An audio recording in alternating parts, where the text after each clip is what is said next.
Malah saran saya kalau mau memulai usaha, nikah dulu. Tuh, nikah dulu. Wah, saya udah Jangan punya usaha dulu, cariin nikah dong. dulu.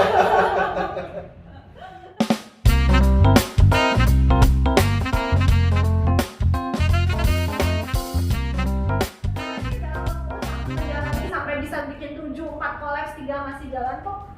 Udah lah, aku mau stop aja, udah jual aja atau gimana gitu. Pernah nggak tuh, Pak?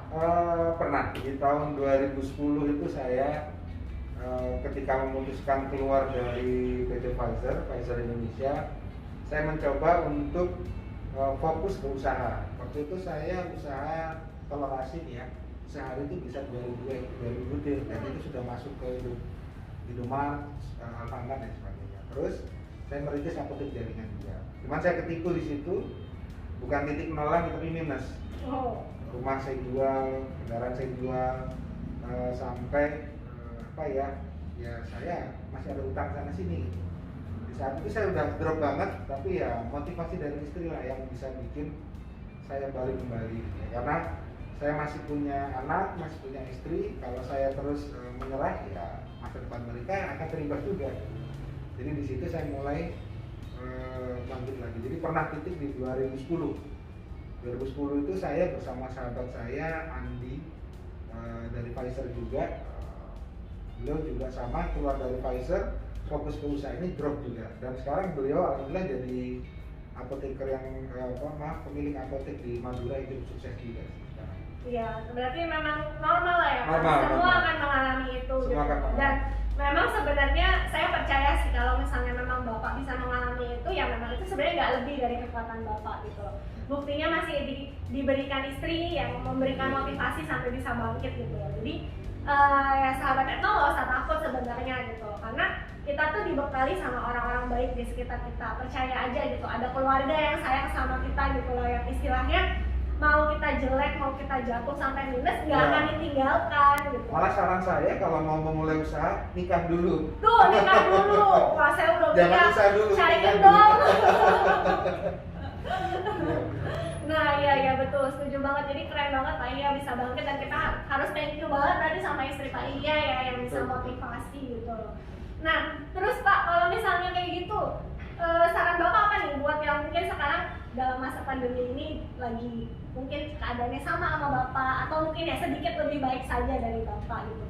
Mereka harus gimana sih Pak? Kita tahu kan kata-kata tuh memang nggak cukup sebenarnya gitu. Iya, ya saya juga mengalami juga ya di pandemi ini. Salah satu unit usaha saya hampir setengahnya itu harus tutup. Ya saya sebutkan saja ya. Walaupun saya apoteker juga, saya bermain di laundry di sini. Laundry. Karena Ada sabun herbal nggak Pak? ya makanya. Wow, dahsyat sekali sabun herbal.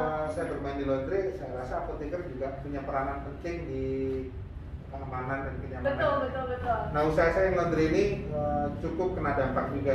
3 bulan kita nggak boleh buka. Setelah buka di bulan Mei Juni pun ternyata pelanggan tidak sebanyak seperti biasanya. Cuman yang membuat motivasi kami tetap bertahan adalah karyawan juga punya keluarga. Ya.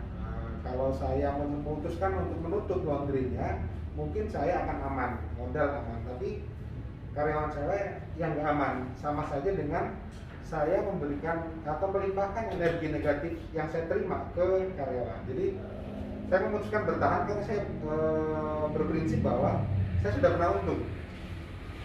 pernah untung, dan saya rugi juga wajar. Yang penting kedepannya saya harus untung lagi. Disitulah saya ingin memutuskan tetap bertahan saja. Jadi untuk para pengusaha yang sekarang dilanda pandemi, kita semua merasakan.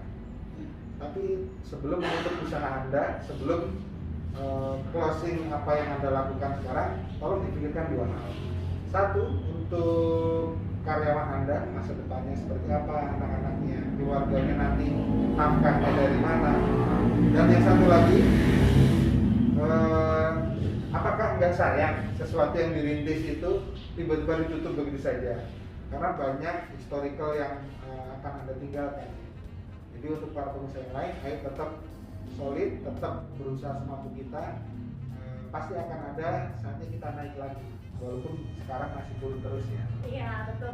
Jadi memang selalu ada saatnya ya Pak, saat untung, saat rugi, saat naik, saat turun gitu. Jadi ya memang bagian kita kalau sedang di atas nggak takabur, kalau sedang di bawah tetap bersyukur aja gitu loh. Dan satu lagi, kita memang tidak boleh egois ya Pak ya, gitu loh. Jangan hanya karena kita merasa rugi sedikit, kita mandang ya udah gitu. Padahal mungkin ada orang lain yang rugi lebih banyak gitu loh, dampak dari keputusan kita.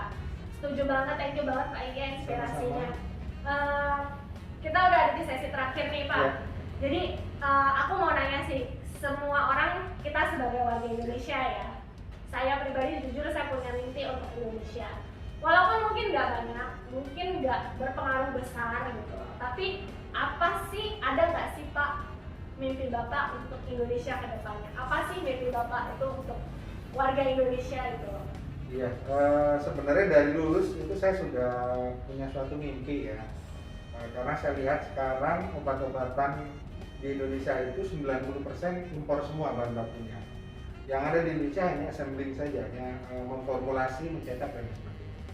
Padahal di luar negeri itu sudah swamedikasi itu sudah dilakukan, bahkan mereka sudah mulai mengkonsumsi herbal yang terstandar dan sebagainya. Dan bahan bakunya itu dari Indonesia. Oh jadi kebalik ya? Iya kebalik. Kita ekspor malah kita impor juga. Iya betul. Jadi mimpi saya itu mulai dari hal yang terkecil, apa yang bisa kita terapkan dari ilmu yang kita peroleh di farmasi. Saya berharap Indonesia itu bisa mandiri dalam pengobatan, baik dalam tindakan maupun obat-obatannya. Dan kita dikaruniai sama Tuhan di iklim tropis ini cukup banyak tumbuhan yang berkhasiat obat yang bisa untuk meringankan atau menyembuhkan penyakit ya. Yang penting sudah lolos uji. Dan itu saya bermimpi kalau bisa pengobatan Indonesia itu ada dua pilihan. Ketika dia keluar dari dokter, satu ke pengobatan modern, satu lagi ke pengobatan herbal. Nah jangan sampai yang pengobatan herbal ini sama dengan pengobatan modern dikuasai asing juga ya. Ya saya berharap sih 5-10 tahun ke depan itu bisa terjadi dan ranah Indonesia untuk pengobatan herbal ini tidak hanya di lokal tapi malah bisa internasional. Betul, setuju banget. Jadi memang apalagi Indonesia itu kan termasuk salah satu negara yang kaya akan tanaman-tanaman herbal dan sebenarnya sayang kalau itu nggak digunakan gitu loh. Jadi kadang kita mandang sebelah mata sih Pak untuk jamu gitu. Padahal sebenarnya jamu itu baik gitu loh. Cuma ya memang tidak bisa instan seperti pengobatan modern gitu loh. Tapi memang jamu itu memberikan khasiat selama kita telaten ya mengkonsumsinya gitu. Memang butuh kesabaran tapi pastinya jauh lebih aman efek sampingnya dibandingin obat-obat modern ya Pak ya. Gitu. Jadi kita berdua nih sama-sama berharap cerita-cerita Pak Iya bisa menjadi inspirasi buat teman-teman mau usaha, yang sedang usaha atau yang sedang dalam kesusahan dalam pandemi ini, supaya bisa menjadi kekuatan juga, supaya bisa biar memberi motivasi untuk bangkit juga gitu loh. Jadi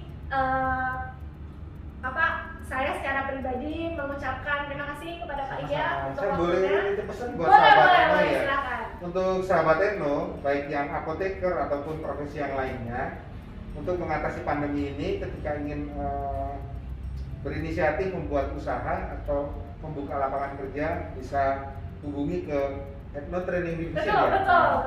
Di situ di Ethno Training Division teman-teman akan dilatih bagaimana memulai usaha, permodalan dari mana, bisnis plannya seperti apa sampai aplikasinya ya. Dan saya Dan saya dari OAM sendiri juga sudah dibantu Ethno Training Division.